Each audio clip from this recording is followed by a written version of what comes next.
नमस्कार मंडळी, आज आपण बनवणार आहोत अतिशय पौष्टिक आणि चविष्ट डिंक लाडू। हे लाडू थंडीच्या दिवसात शरीराला उबदार ठेवतात आणि विशेषतः बाळंतणीसाठी, लहान मुलांसाठी आणि वृद्धांसाठी हे एकदम फायदेशीर आहे। तर चला मग पाहूया 1 किलो डिंकचे लाडू कसे बनवायचे। तर रेसिपी सुरू करूया।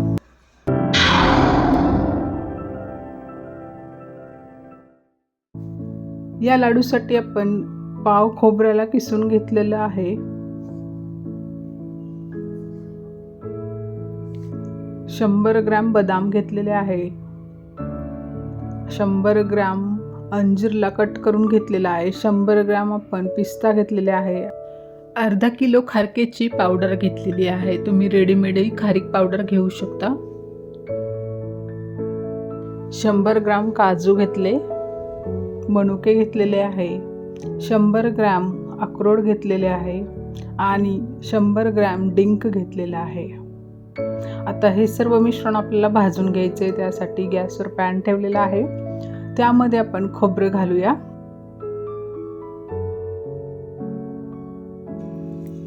खोबरं भाजताना गॅसची फ्लेम मंद ठेवायची आहे, जेणेकरून खोबरं जळणार नाही याची काळजी घ्यायची आहे।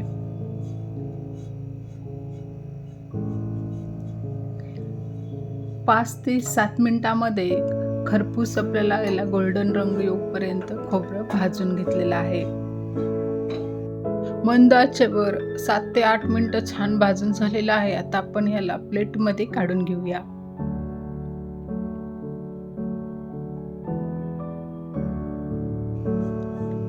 पॅनमध्ये बदाम आणि पिस्ता आपण एकत्र भाजणार आहोत।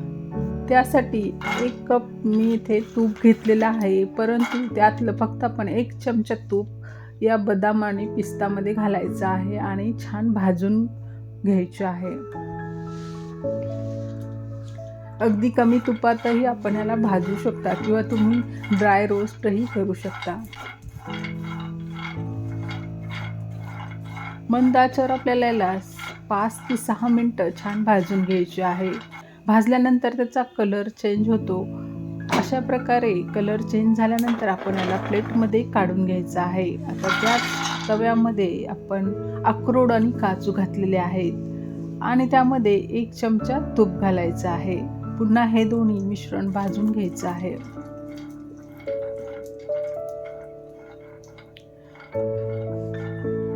हे सर्व ड्रायफ्रुट्स आपल्याला मंद आचेवरच भाजायचे आहे।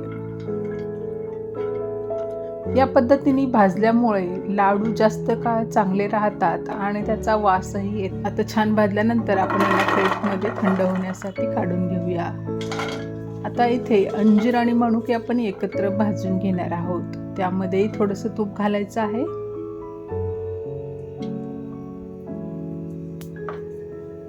आणि याला आपण छान असं भाजून घेणार आहोत।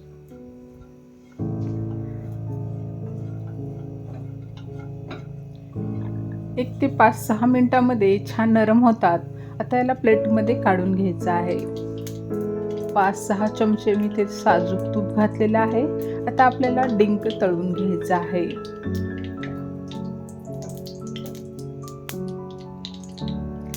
डिंक घेताना थोडासा क्रश करून घालायचा आहे, जेणेकरून तो चांगल्या प्रकारे तळला जातो। डिंक चांगला तळून झालेला आहे। आता तो काढून घेऊया। त्याच पॅनमध्ये खारीक पावडर आपल्याला भाजून घ्यायची आहे। पॅनमध्ये थोडंसं तूप होतं, त्यामुळे मी यात तूप घातलेलं नाहीये। एक 5 ते 6 मिनिटाला छान भाजून घ्यायचं आहे मंद आचेवर। जसं जसं आपण याला भाजत जाणार त्यानंतर त्याचा कलर हळूहळू चेंज होतो। तुम्ही बघू शकता आता डार्क कलर झालेला आहे। असा कलर आल्यानंतर आपण याला प्लेटमध्ये काढून घ्यायचं आहे। आता हे सर्व मिश्रण थंड झालेलं आहे। आता आपण एक एक करून याला मिक्सरच्या भांड्यात दळून घ्यायचं आहे। हे थोडंसं रवेदारच दळायचं आहे। असं रवाळ असं खोबरं आपण दळून घेतलेलं आहे। त्यानंतर आपण अक्रोड आणि काजू घालणार आहोत। यालाही आपण रवेदार दळून घ्यायचं आहे। त्यानंतर बदाम पिस्ता घातलेला आहे। तोही दळून घेतलेला आहे. आता अंजीर आणि मनुकं घालायचं आहे आणि त्यालाही छान असं दळून घ्यायचं आहे.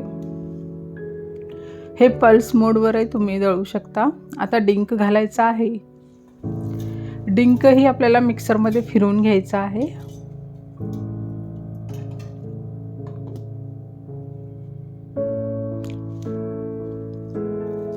अशा पद्धतीने डिंकही दळून घेतलेला आहे. तर सर्व मिश्रण आपलं दळून झालेलं आहे. सर्व साहित्य दळून झालेलं आहे. आता त्यामध्ये खारीक पावडर घालायची आहे. 300 ग्रॅम गूळ येथे मी किसून घेतलेला आहे. तुम्ही तसाही टाकू शकता.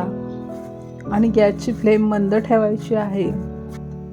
यामध्ये 3 ते 4 चमचे मी पाणी घातलेलं आहे.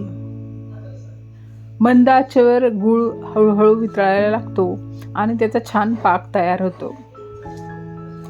वेळ आणि जर मेहनत तुम्हाला वाचवायची असेल तर गूळ किसूनच घ्या, लगेच वितळायला लागतो.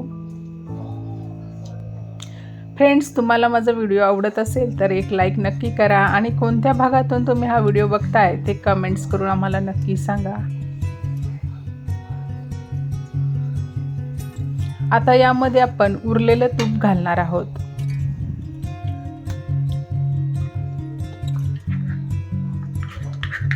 पूर्ण लाडूसाठी आपण 250 ग्रॅम तूप वापरलेलं आहे.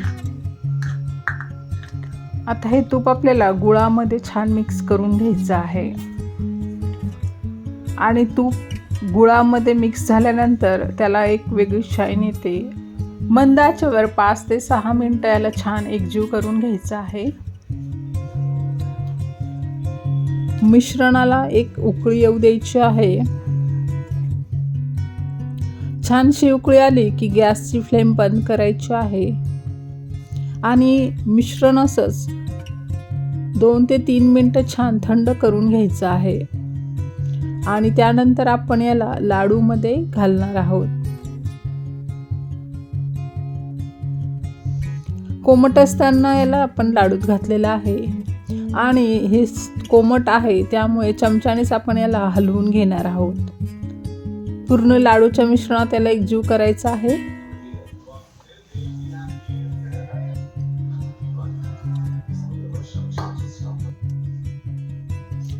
आणि थोडेसे थंड झालं की हाताने लाडू वळून घ्यायचे आहे. तुम्ही बघू शकता अगदी झटपट असे लाडू वळल्या जात आहेत.